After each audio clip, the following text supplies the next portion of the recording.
महाड खरवली बौद्धवाडी इथं बेकायदेशीर देशी दारू बाळगणाऱ्यावर गुन्हा दाखल. सकाराम राया सकपाळ यांच्या विरोधात महाड एमआयडीसी पोलीस ठाण्यात गुन्हा दाखल. महाड एमआयडीसी पोलीस ठाण्याच्या हद्दीत निगडे फटा, बेलदारवाडी, ढालकाटी, खरवली, बौद्धवाडी इथं बेकायदेशीररित्या देशी दारू बाळगल्याप्रकरणी एका व्यक्तीविरुद्ध गुन्हा दाखल करण्यात आला.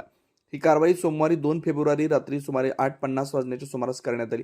पोलिसांनी दिलेल्या माहितीनुसार सकाराम राया सकपाळ वय 70 राहणार खरवली बौद्धवाडी तालुका महाड याच्या ताब्यात 90 मिली क्षमतेच्या GM संत्रा देशी दारूच्या एकूण 42 सीलबंद बाटल्या बेकायदेशीररित्या आढळून आल्या.